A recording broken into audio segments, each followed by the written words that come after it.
Surat Athwa gate સ્થિત mission હોસ્પિટલમાં ભીષણ આગ લાગવાની ઘટના બનતા અફરાતફરી મચી ગઈ હતી। આગને પગલે ફાયર બ્રિગેડની 15 થી વધુ ગાડીઓ દોડી આવી હતી। 20 થી વધુ દર્દીઓનું રેસ્ક્યુ કરી સહી સલામત બહાર કાઢી અન્ય હોસ્પિટલમાં ખસેડવામાં આવ્યા હતા। શોર્ટ સર્કિટના કારણે આગ લાગી હોવાનું તારણ બહાર આવ્યું હતું। અઠવા લાઇન્સ સ્થિત મિશન હોસ્પિટલમાં ભીષણ આગ ફાટી નીકળી હતી, જેના કારણે હોસ્પિટલમાં દોડધામ મચી ગઈ હતી। મીડિયા સૂત્રો અનુસાર આગ હોસ્પિટલના ગ્રાઉન્ડ ફ્લોર પર લાગી હતી। આગને પગલે ધુમાડાના ગોટે ગોટા ઉઠ્યા હતા। ઘટનાની જાણ થતાં જ ફાયર બ્રિગેડની 15 થી વધુ ગાડીઓ ઘટના સ્થળે પહોંચી અને કાબૂમાં લેવાના પ્રયાસો શરૂ કર્યા હતા। ફાયર બ્રિગેડની ટીમ અને સ્થાનિક લોકોની મદદથી હોસ્પિટલમાં દાખલ 20 થી વધુ દર્દીને સુરક્ષિત રીતે બહાર કાઢવામાં આવ્યા હતા।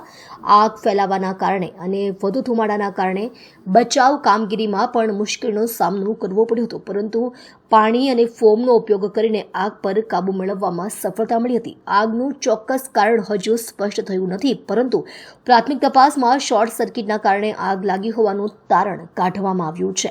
આ ઘટનાએ હોસ્પિટલમાં દર્દીઓ અને તેમના સ્વજનોમાં ભયનો માહોલ સર્જ્યો હતો। સ્થાનિક લોકોની મદદ અને ફાયર બ્રિગેડની ત્વરિત કાર્યવાહીને કારણે મોટી જાનહાનિ ટળી હતી। આ મિશન હોસ્પિટલ છે, એના ગ્રાઉન્ડ ફ્લોર પર કંઈક કારણોસરથી આગ લાગી ગઈ હતી।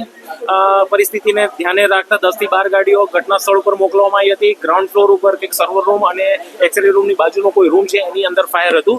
અત્યારે પરિસ્થિતિ કાબુમાં છે, કોઈ કેઝ્યુઅલિટીના મેસેજ કેટલા લોકોને રેસ્ક્યુ કરે કઈ જગ્યાએ એડમિટ કરે એવું કંઈક રેસ્ક્યુ કરવાની કોઈ અમારે પરિસ્થિતિ થઈ ન હતી। અમે જ્યારે પહોંચ્યા ત્યાં સુધીમાં આ લોકોએ એમનો મેસેજ એવો હતો હોસ્પિટલ એડમિનિસ્ટ્રેશનનો કે બધાને દર્દીઓને એ લોકોએ સ્થળાંતરિત કરવા। ફાયર સુવિધા કઈ પ્રકારની હતી?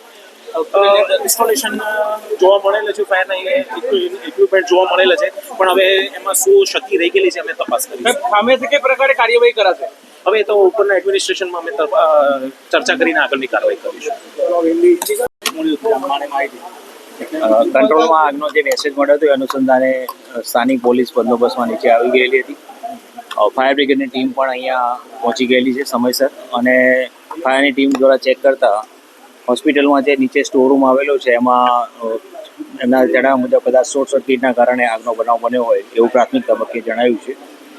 આગ અત્યારે બિલકુલ કંટ્રોલમાં છે અને કોઈ જાનહાનિ નથી, અને નીચે એક રૂમ કે 2 રૂમમાં આગ લાગેલી છે, એના સિવાય કોઈ ઇસ્યુ નથી, અને સ્મોક વધારે થઈ હતી અને સ્મોક વધારે ફેલાયેલી એવું છે। બાકી પેશન્ટ છે એ સામેની સાઈડે છે, હોસ્પિટલનો જે સ્ટાફ છે એમને જણાવ્યું।